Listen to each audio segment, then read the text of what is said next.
Hello students, today we will start our new chapter lines and angles. In our previous class we have already learnt about lines, angles and their measurement. हमने पढ़ा था अपनी last class में कि lines क्या होती हैं, angles क्या होते हैं और उनको कैसे मेज़र करते हैं. In this chapter we shall learn about various pairs of angles. जैसे नाम है इसका लाइंस एंड एंगल्स, तो हम इस चैप्टर में बच्चों जितने भी अलग अलग टाइप के पेयर्स हैं हमारे एंगल्स के उनके बारे में पढ़ेंगे, पैरेलल लाइंस के बारे में पढ़ेंगे and property of parallel lines with a transversal. और हम वो भी पढ़ेंगे ट्रांसवर्सल, जो पैरेलल लाइंस के साथ ट्रांसवर्सल आता है उसकी क्या क्या प्रॉपर्टीज़ होती हैं. सो फर्स्ट हम पढ़ते हैं बच्चों पेयर्स ऑफ एंगल्स. अब पेयर्स ऑफ एंगल्स का मतलब क्या होता है? पेयर का मतलब क्या होता है? दो एंगल्स का combination. A combination of two angles is called a pair of angles. अब यहाँ पे बच्चों कुछ ऐसे पेयर ऑफ एंगल्स होते हैं हमारे पास जो कि हमारी प्रॉपर्टीज़ के तौर पे यूज़ होते हैं. उनमें फर्स्ट है हमारा एडजेसेंट एंगल्स. Adjacent angles. अब एडजेसेंट एंगल्स क्या होते हैं? When two angles having the same vertex, जब दो एंगल्स का एक ही वर्टेक्स होता है एंड वन कॉमन आर्म, और दोनों के बीच में एक कॉमन आर्म होती है and the other two arms lying on the opposite side of the common arm are called adjacent angles. अब देखो जैसे मैंने आपको डेफिनेशन बताई बच्चों, इसी के अकॉर्डिंग हम ड्रॉ कर लेते हैं एक एंगल, एडजेसेंट एंगल का कोई भी एग्जाम्पल. जैसे ये एक सिंपली एंगल है, हमें पता है.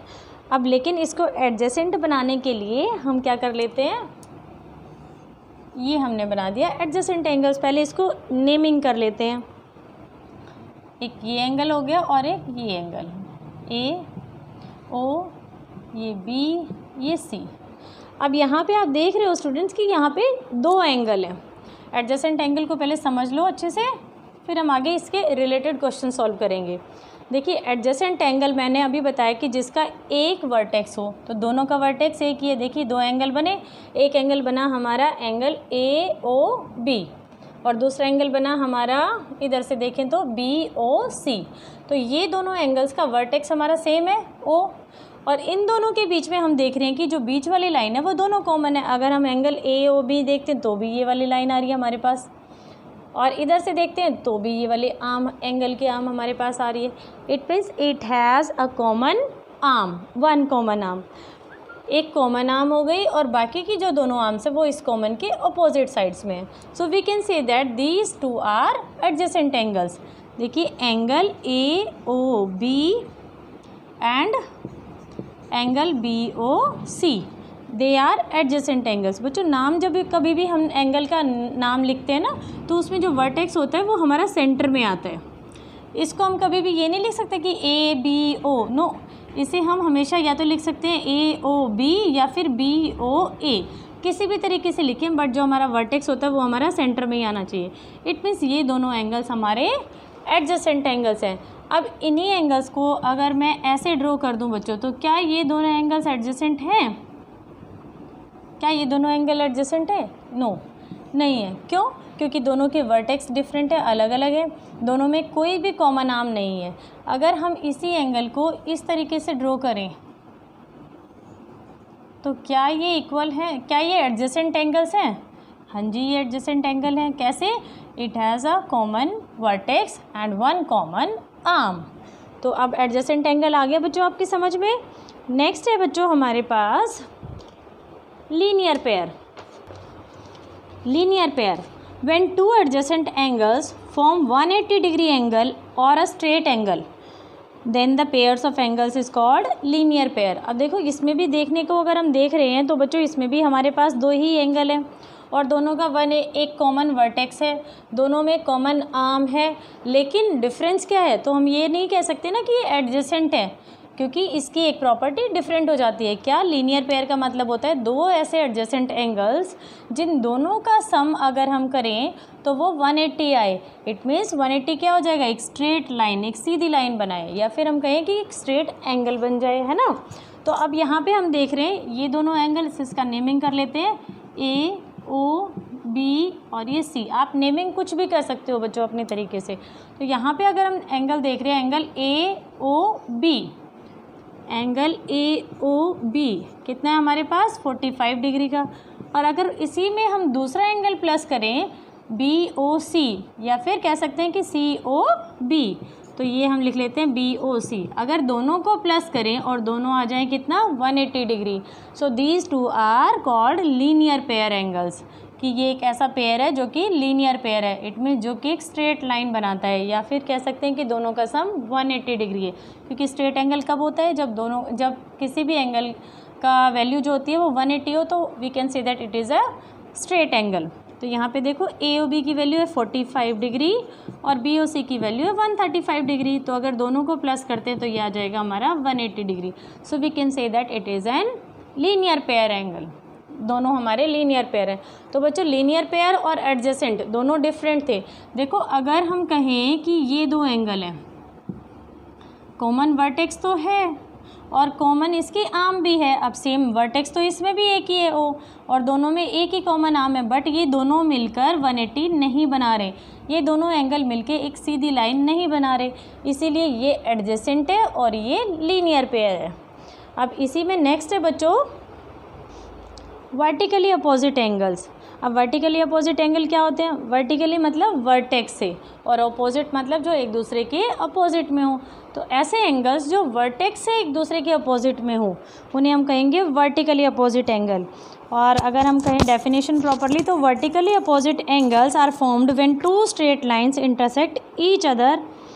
जब दो स्ट्रेट लाइन एक ही पॉइंट पर इंटरसेक्ट करती हैं, दो स्ट्रेट लाइन जैसे ये और एक ये दोनों स्ट्रेट लाइन हो गई। लाइन है तो दोनों तरफ एरो आएगा, क्योंकि लाइन का मतलब क्या होता है बच्चों कि it has no ending point, वो कभी भी एंड नहीं होती है। अब यहाँ पे मैंने अभी आपको बताया when two lines are intersect at one point. अब ये दोनों कहाँ इंटरसेक्ट कर रही हैं, कहाँ कट कर रही हैं एक दूसरे को? एक ही पॉइंट पर ना, यहाँ पे। तो इसका मतलब जब इसी पॉइंट के अपोजिट में जो एंगल है, जैसे कि ये वाला एंगल और ये किसके इक्वल होगा, इसी के अपोजिट एंगल है सामने वाला, और दूसरा पेयर जो हमारा हो गया वो एक ये एंगल है बच्चों, और इसके अपोजिट में कौन सा है, इधर वाला एंगल। तो अब इसको हम नेमिंग करके समझते हैं, इनका नाम रखते हैं और फिर इसे हम समझते हैं। नेमिंग किया AB और ये सेंटर में O, ये डाल दिया C और ये हो D। अब देखिए AB एक लाइन है और CD एक लाइन है। जब दो स्ट्रेट लाइन एक दूसरे को एक ही पॉइंट पर इंटरसेक्ट कर दिए, इन्होंने इंटरसेक्ट किया O पॉइंट पर, तो जो बाकी की इसके एंगल्स फॉर्म्ड हुए वो है वर्टिकली अपोजिट एंगल। अगर हम कहें कि ये वाला जो एंगल है ये हमारा 75 डिग्री का, इतना दे दिया, और हमसे पूछा जाए कि what is the value of this angle, इस एंगल की वैल्यू बताइए, तो हमें पता है कि ये दोनों एंगल इक्वल होंगे, क्योंकि कौन सी प्रॉपर्टी है ये, वर्टिकली अपोजिट एंगल्स। तो दोनों वर्टिकली अपोजिट एंगल इक्वल होते हैं, इसका मतलब ये 75 है तो बच्चों ये भी 75 डिग्री होगा। और अगर वैल्यू गिवन हो इसकी और ये वाले निकालनी हो, लेट अस सपोज ये 175 है तो ये हो जाएगा 105। अगर ये 105 है और पूछा जाए कि ये वाला एंगल कितने डिग्री का होगा, तो हम कह सकते हैं कि ये एंगल भी 105 डिग्री का होगा। क्यों? क्योंकि they are vertically opposite angles. अब इन्हीं क्वेश्चंस, इन्हीं सभी प्रॉपर्टीज़ को हमें बेटा यूज़ करके अपने क्वेश्चंस को सॉल्व करना है। इसके बाद एक टॉपिक है हमारा कॉम्प्लीमेंट्री एंगल्स। और when the sum of the measure of two angles is 90 degree then the angles are called complementary angle। जब दो एंगल्स का सम बच्चों 90 डिग्री आए तो हम कह सकते हैं कि दे आर कॉम्प्लीमेंट्री एंगल। जैसे कि अगर हमारे पास ये दो एंगल हैं, क्योंकि हमें 90 डिग्री का सम दिखाना है तो इसीलिए ये 90 डिग्री रहेगा। अब देखिए दो एंगल चाहिए हमें, एक हमने मान लिया कि हमारे पास है 25 डिग्री का,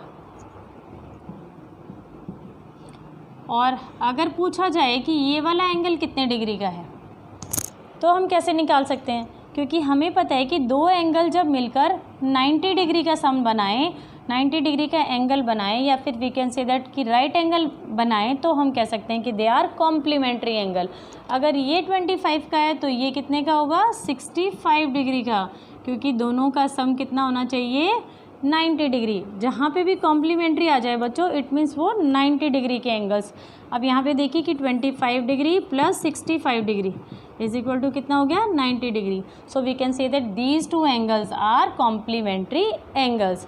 अब इनका यूज़ होता है बच्चों कैसे, कि क्वेश्चन फाइंड आउट करने में। अगर आपको दे दिया जाए कि if one angle is 25 degree what is its complement angle, या फाइंड इट्स कॉम्प्लीमेंट एंगल, या what is the measure of its complement angle, किसी भी तरीके से आपसे पूछ लें तो हमें क्या करना है कि उसे अगर जहाँ भी कॉम्प्लीमेंट आ जाए तो 90 में से जो गिवन है हमारा एंगल वो माइनस कर देंगे और हमारे पास आंसर आ जाएगा। इसी में ही बच्चों जैसे कॉम्प्लीमेंट्री एंगल होता है ऐसे ही होता है हमारा supplementary angle. Supplementary angle, supplementary angles कौन से हुए? जहाँ देखो बच्चों कॉम्प्लीमेंट्री आया वहाँ पे क्या बताया मैंने 90 डिग्री का, और सप्लीमेंट्री जहाँ पे आ जाए वहाँ हम क्या देखेंगे, दो एंगल्स का सम कितना होना चाहिए 180 डिग्री का। अगर दो एंगल्स का सम 180 डिग्री आता है तो वो हम कहेंगे कि they are supplementary to each other. देखिए ये सप्लीमेंट्री, अब कहोगे कि सप्लीमेंट्री में ये तो हमारा लीनियर पेयर हो गया, तो सेम हमारा सप्लीमेंट्री और लीनियर पेयर क्योंकि दोनों ही 180 डिग्री होते हैं। अब यहाँ पे अगर हमसे पूछा जाए, ये बोल दिया जाए कि ये है हमारा 165 डिग्री ओनली, और हमें दिख रहा है बच्चों कि दोनों एक स्ट्रेट एंगल परफॉर्म बना रहे हैं अपने, है ना, और अगर बोला जाए कि what is it's supplementary angle तो हम क्या करेंगे 180 में से 65 को माइनस कर देंगे और आंसर आ जाएगा 115 डिग्री। तो देखिए दोनों को जब हम सम करते हैं तो ये आ जाएगा 180 डिग्री, और अभी अभी बताया मैंने कि दो एंगल्स का सम जब 180 होता है तो they are supplementary to each other. अगर दो एंगल्स का सम 90 डिग्री होता है तो they are complementary to each other. तो ये हमारे 5 अलग अलग टाइप के पेयर ऑफ एंगल्स थे बच्चों जो हमारे आगे क्वेश्चंस में यूज़ होंगे। तो आपको इन सभी की डेफिनेशन लिखनी है और इनको ड्रॉ भी करके देखेंगे और इनके एक एक एग्जाम्पल भी ऐसे ही लिखेंगे और इसी को सेम को रिवाइज़ करोगे ताकि आपको ये प्रॉपर्टीज़ और ये एंगल्स अच्छे से लर्न हो जाए। तो thank you, that's all for the day.